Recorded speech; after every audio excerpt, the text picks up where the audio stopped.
Junior NTR గారు కుమారస్వామిగా విధ్వంసం సృష్టించడానికి ఆగమనం చేస్తూ ఉన్నారు, రెడీగా ఉన్నారు. అందరికీ తెలుసు, రీసెంట్గానే ఈ పోస్టర్ రిలీజ్ అయింది. ఆ పోస్టర్ చూసిన తర్వాత అందరిలో కూడా ఎక్కడా లేని పాజిటివ్ ఎనర్జీ అంతా కూడా కనిపిస్తుంది. కుమారస్వామి అంటే ఎంత గొప్ప పాజిటివ్ ఎనర్జీ అనేది మనందరికీ కూడా తెలుసు. చాలామంది కూడా ఎంతో భక్తి శ్రద్ధలతోని, ఎంతో పటిష్టమైనటువంటి పర్టికులర్గా ఉన్నటువంటి కొన్ని రూల్స్ అండ్ రెగ్యులేషన్స్తోని కుమారస్వామిని పూజిస్తూ ఉంటారు. ఆయన పైన నమ్మకం పెట్టుకున్న వాళ్ళు ఓడిపోయినట్టు చరిత్రలో ఎక్కడా కూడా లేదు. చాలామంది కూడా కుమారస్వామిని పూజిస్తూ ఉంటారు, వాళ్ళ జీవితాల్లో విజయాలను సాధిస్తూ ఉంటారు. మరీ ముఖ్యంగా కుమారస్వామి శక్తియుక్తుల్ని చూపించడానికి, ఒక విధ్వంసాన్ని క్రియేట్ చేయడానికి జూనియర్ ఎన్టీఆర్ గారు త్రివిక్రమ్ గారితో రెడీగా ఉన్నారనమాట.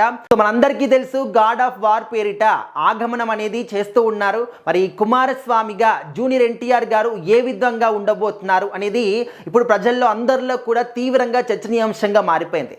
మరీ ముఖ్యంగా ఇప్పుడున్నటువంటి యంగ్ హీరోలు అందరిలో కూడా పౌరాణిక పాత్రలు కానీ, దేవుళ్ళ పాత్రలు కానీ, అలాంటి పాత్రలు చేయాలన్నా, అలాంటి పాత్రలు సెట్ కావాలన్నా, అలాంటి పాత్రలకి డైలాగులు చెప్పాలన్నా జూనియర్ ఎన్టీఆర్ గారు తప్ప ఇంకా ఎవ్వరు కూడా సెట్ కారనేది ఆల్మోస్ట్ 90% సినిమా ప్రేమికులు అందరూ కూడా చెప్తారు. అంటే వేరే హీరోకి ఫ్యాన్ అయినప్పటికీ కూడా వాళ్ళ నోట ఖచ్చితంగా ఈ మాట అనేది వినిపిస్తుంది. ఎందుకంటే ఆ తత్వం అనేది ఎన్టీఆర్ గారి బ్లడ్లోనే ఉందనే విషయం అందరికీ తెలిసిందే.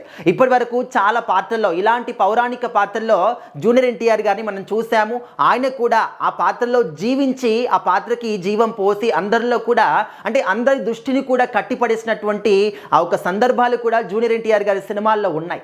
అయితే ఇప్పుడు ఏంటంటే రీసెంట్గా మనందరికీ తెలుసు, ఈ పోస్టర్ రిలీజ్ అయిన తర్వాత ఇప్పుడు జూనియర్ ఎన్టీఆర్ గారు కూడా ఈ పోస్టర్ని జూనియర్ ఎన్టీఆర్ గారు తన సోషల్ మీడియా ఖాతాలో కూడా షేర్ చేస్తూ దానికి ఇచ్చినటువంటి క్యాప్షన్ కూడా అందరి దృష్టిని కూడా ఆకర్షిస్తుంది. అంటే the son of Shiva, the pride of Parvati, the eternal commander with again Trivikram అనే విధంగా పెట్టారు.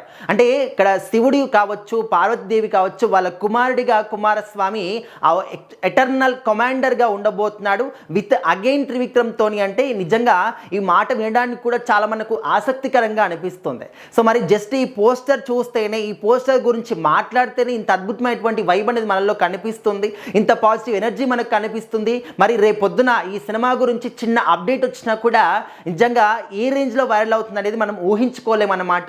సో ఖచ్చితంగా త్రివిక్రమ్ గారు జూనియర్ ఎన్టీఆర్ గారి కాంబినేషన్లో రాబోతున్నటువంటి ఈ గాడ్ ఆఫ్ వార్ పేరిట కుమారస్వామి జీవిత చరిత్రను తీసుకురాబోతున్నారు. మరి ఇది ఏ విధంగా ఉండబోతుంది, జనాల్ని ఏ విధంగా ఇంపాక్ట్ క్రియేట్ చేయబోతుంది? ఇప్పటివరకైతే మనం చూసాము, గణపతికి సంబంధించినటువంటి చరిత్ర కావచ్చు, శివపార్వతులకు సంబంధించినటువంటి చరిత్రలు కావచ్చు, మిగతా దేవీ దేవతల గురించి చాలా సినిమాలు వచ్చాయి. రామాయణం కావచ్చు, మహాభారతం కావచ్చు, శ్రీకృష్ణుడు, వీళ్ళందరి గురించి కూడా సినిమాలు వచ్చాయి. కానీ కుమారస్వామి గురించి చాలా రేర్గా మనం వింటూ ఉంటాం. అలాంటిది ఆయన గురించి సినిమా రూపంలో జీవిత చరిత్రను చూపిస్తున్నారంటే, అది కూడా జూనియర్ ఎన్టీఆర్ గారు, అంటే అది కూడా త్రివిక్రమ్ గారి డైరెక్షన్, అంటే ఏ విధంగా ఉంటుంది అనేది మనం ఊహించుకోలేమన్నమాట. సో చిన్న అప్డేట్ ఎప్పుడు వస్తుంది, మేము దాని గురించి తెలుసుకోవాలనుకుంటున్నామని చెప్పేసి ఈ పోస్ట్ చూసిన తర్వాత ప్రేక్షకులందరిలో కూడా తెలియని ఒక ఆసక్తి అనేది కనిపిస్తూ ఉంది. మరి వెయిట్ చేసి చూడాలి. మరి అంటే ఏ విధంగా ఉండబోతుంది ఈ ప్రాజెక్ట్ అనేది మీకు ఒక ఐడియా అనేది ఖచ్చితంగా వచ్చే ఉంటుంది ఆల్రెడీ ఇప్పటివరకు. సో ఖచ్చితంగా ఆ ఒక ఐడియాని మీరు ఏ విధంగా చూపిస్తే బాగుంటుంది అనుకుంటున్నారో ఖచ్చితంగా కామెంట్ చేయండి.